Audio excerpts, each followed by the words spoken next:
தமிழ்நாட்டை எப்படியாவது நம்ம கிட்ட இருந்து விழுங்கி விடலாம் என்று நினைக்குது இந்த காவி கூட்டம்.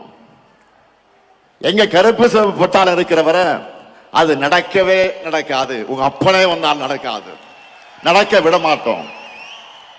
இது அவங்களுக்கு எல்லாம் தெரியும். அதனாலதான் அதிமுக என்ற கட்சியை கொஞ்சம் கொஞ்சமாக விழுங்குறாங்க. அரசியல்ல நேர் எதிரியா இருந்தாலும் அதிமுக தொண்டர்கள் மேல நாங்கள் உண்மையாக பரிதாபப்படுகிறோம். அவங்களுடைய உணர்வுக்கு மாறாக கட்சியை கொண்டு போய் டெல்லியில் அடமானம் வச்சுட்டாரு பழனிசாமி. தன் சொந்த நலனுக்காக, சுயநலத்திற்காக எப்படியாவது முதலமைச்சராக ஆகணும் என்ற நப்பாசையில பழனிசாமி அடிமையா கிடக்கிறாரு. அவரை வச்சு ஒட்டுமொத்த அதிமுகவை அழிக்கிற வேலையை பாஜக செஞ்சுக்கிட்டு இருக்கு. இப்ப கூட பீகார்ல என்ன நடக்குது நாடே பார்க்குத. பீகார் மாநிலத்தில் இதுவரை பாஜக முதலமைச்சர் இருந்ததே கிடையாது. நிதிஷ்குமார் அவர்களை முன்னிறுத்தி தேர்தலை ஜெயிச்சுட்டு இப்ப காரியம் ஆனதும் அவரை ஓரங்கட்டிட்டு பாஜக முதலமைச்சரை உள்ள கொண்டு வர போறாங்க. இதையே தான் தமிழ்நாட்டிலும் பண்ணலாம்னு ட்ரை பண்றாங்க. நான் அடிச்சு சொல்றேன், சேலஞ்ச் பண்ணி சொல்றேன், இந்த முத்துவேல் கருணாநிதி ஸ்டாலினும் எங்க திமுக இருக்கிறவரை பாஜகவால் தமிழ்நாட்டை ஆள முடியவே முடியாது. நீங்க அந்தர் பல்ட்டி அடிச்சாலும், என்ன முகமடி போட்டு கொண்டு வந்தாலும், புதுசா யாரை கூட்டிக்கிட்டு வந்தாலும், எத்தனை ஏவல் அமைப்புகளை வச்சு மிரட்டி பார்த்தாலும் தமிழ்நாடு எப்பவுமே உங்களுக்கு அவுட் ஆஃப் கண்ட்ரோல் தான். நாங்கள் பார்க்காத படையெடுப்பா, திமுக பார்க்காத மிரட்டலாம். நீங்க இந்தியா மேப்பில் இருக்க எந்த மாநிலத்து மேல வேணும்னாலும் காவி அடிச்சிடலாம். ஆனா தமிழ்நாட்டில் உங்க பாச்சா பலிக்கவே பலிக்காது. இங்க எப்பவுமே நாங்க தான், எங்க மண்ணில் நாங்க தான் ஜெயிப்போம், நாங்க மட்டும்தான் ஜெயிப்போம்.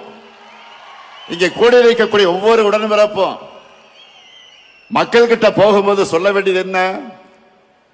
நடக்க இருக்கிற தேர்தல் திமுக வெர்சஸ் என்டிஏ கிடையாது, தமிழ்நாடு வெர்சஸ் என்டிஏ. இன்னும் எளிமையா சொல்லணும்னா, வெல்லப்போவது தமிழ்நாடு அணியா டெல்லி அணியா என்பதுதான் 2026 தேர்தல். இதுல தமிழ்நாடு அணி வெற்றி பெறணும்னா திமுக தலைமையிலான மதச்சார்பற்ற முற்போக்கு கூட்டணி தான் வெற்றி பெறணும். உங்க வாக்குகளை திமுகவுக்கும் கூட்டணி கட்சிகளுக்கும் போடுங்கன்னு கேளுங்க. இதுதான் நீங்க அடுத்த 2 மாசத்துக்கு இடைவிடாம மக்கள் கிட்ட பரப்ப வேண்டிய மெசேஜ். அதே போல இங்க வந்திருக்கக்கூடிய உடன்பிறப்புகளுக்கு நான் வைக்கிற இன்னொரு வேண்டுகோள் என்பது, உதயசூரியன் சின்ன வெற்றி பெற நீங்கள் ஒவ்வொருத்தரும் எந்த அளவுக்கு உழைக்கிறீங்களோ அந்த உழைப்பை நம்ம கூட்டணி கட்சியின் சின்னங்களின் வெற்றிக்கும் கொடுக்கணும்.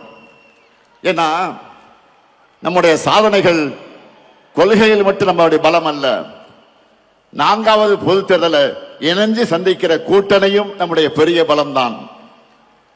மற்றவங்கள மாதிரி வெறும் தேர்தலுக்காக எலெக்ஷன் சீசன்ல மட்டும் நாம கூட்டணி வைக்கல.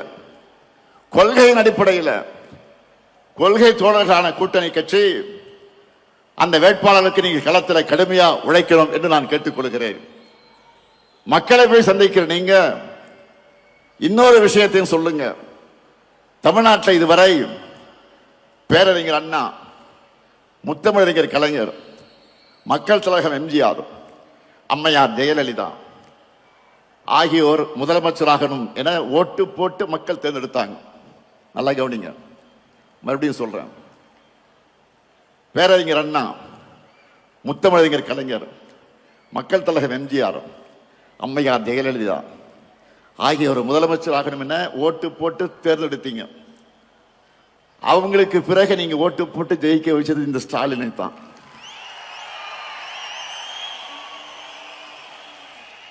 கடந்த 5 ஆண்டு செய்திருக்கக்கூடிய சாதனைகளை விட அடுத்த 5 ஆண்டுகள் இன்னும் தமிழ்நாட்டுக்கு அதிக சாதனைகளை செய்வார் எங்க தலைவர். தைரியமா சொல்லுங்க மக்களிடத்துல. தமிழ்நாட்டை தொடர்ந்து நம்பர் 1 மாநிலமாக்க எங்க தலைவருக்கு ஆதரவு கொடுங்க, நம்பிக்கையோடு வீடு ஆபீஸ் சொல்லுங்க. நம்மால பயனடைஞ்சவங்க நிச்சயம் உங்களை வரவேற்பாங்க. இந்த ஸ்டாலின் தலைமையிலான திராவிட மாடல் ஆட்சி தான் சொன்னதை செய்யும், சொல்லாததையும் செய்யும் என்பது மக்களுக்கு நல்லா தெரியும். அதனால தேர்தலுக்காக உழைக்க நான் ரெடி, நீங்க ரெடியா? நம் மண் மொழி மக்களை காக்க நான் ரெடி, நீங்க ரெடியா? திராவிட மாடல் 2.0க்கு நான் ரெடி, நீங்க ரெடியா? நம்முடைய வெற்றி கழகத்தோட வெற்றி மட்டுமல்ல, ஒட்டுமொத்த தமிழ்நாட்டின் வெற்றி. அதை உணர்ந்து உழைக்கணும். 7வது முறையும் நாம தான், இனி எப்போது நாம தான். திருச்சியின் எழுச்சி தமிழ்நாடு எங்கும் பரவட்டும், திராவிட மாடல் நல்லாட்சி தொடரட்டும், தமிழ்நாடு வெல்லட்டும். மீண்டும் வெல்வோம், மீண்டும் மீண்டும் வெல்வோம், வெல்வோம் ஒன்றாக. நன்றி, வணக்கம்.